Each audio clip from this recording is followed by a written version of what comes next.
ที่ผ่านมาข้อยเคยคบกับคนคนหนึ่งเนาะตอนที่เฮาได้จบกันนั้นมันบ่ได้จบย้อนว่าผู้ใดผิดผู้ใดถูกดอกแต่มันจบย้อนว่าจังหวะชีวิตมันอาจจะบ่กงกันคนหนึ่งอาจจะเป็นผู้ใหญ่หลายแล้วผ่านหยังมาหลายเจ็บมาหลายเข้าใจโลกในอีกแบบหนึ่งแต่อีกคน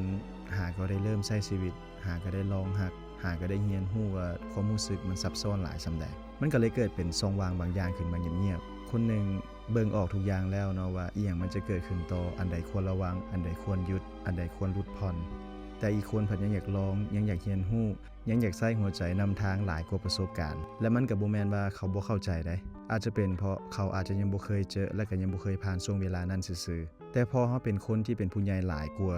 บางทีมันเฮ็ดให้เรารู้สึกว่าเป็นหยังเรื่องส่ำนี้คือบ่เข้าใจเป็นหยังเขายังเลือกทางที่มันจะยุ่งยากในตอนหน้าแต่พอเฮาลองย้อนกลับไปเบิ่งตัวเองในมื้อนั้นเฮาก็เคยเป็นแบบนั้นคือกันเฮาเคยบ่ฟังไผ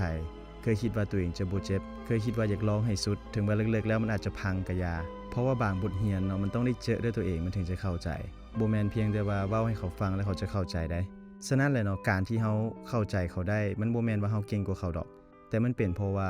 เฮาเคยเป็นแบบเขามาก่อนเฮารู้เลยว่าเขาต้องเจออีหยังแน่เขาจะล้มตอนใดและเขาจะเรียนรู้อีหยังจากมันและบางทีสิ่งที่ดีที่สุดที่เฮาเฮ็ดได้บ่แม่นการพยายามไปเปลี่ยนเขาดอกแต่มันคือการที่เฮาทำความเข้าใจกับเขาแล้วก็ปล่อยให้เขาได้เติบโตตามจังหวะชีวิตของเขาแน่เพราะว่าความรักบางครั้งมันบ่แม่นการที่เฮาครอบครองกันอยู่ตลอดแต่มันคือการที่เฮาเข้าใจว่าเมื่อเฮามาเจอกันแล้วในช่วงเวลาที่แตกต่างกันแบบนี้นะคนนึงอาจจะเป็นผู้ใหญ่เกินกว่าที่จะมาเริ่มใหม่อีกได้แต่อีกคนนึงมันก็เป็นเพียงการเริ่มต้นซื่อๆและมันก็บ่แม่นความผิดของไผเลยถ้าหากตอนนี้เจ้ายังอยู่ในความสัมพันธ์ที่เป็นแบบนี้นะอย่าไปซังอย่าไปเครียดอย่าไปแค้นเขาเลยที่เขายังบ่เข้าใจเพราะว่ามื้อนึงเขาจะเข้าใจเองแหละคือกับที่เฮาเข้าใจเขาในมื้อนี้ถึงแม้ว่าการที่เขาเข้าใจในความสัมพันธ์แบบนี้ได้ดีขึ้นนะมันก็เป็นช่วงเวลาที่เฮาและเขาอาจจะกลายมีคนอื่นสลับกันและกันแล้วก็อย่างน้อยเขาก็ได้เข้าใจแล้วว่าเขาผ่านอิหยังมาและเขาควรจะเฮ็ดแนวใดในความสัมพันธ์ในครั้งต่อไปของเขา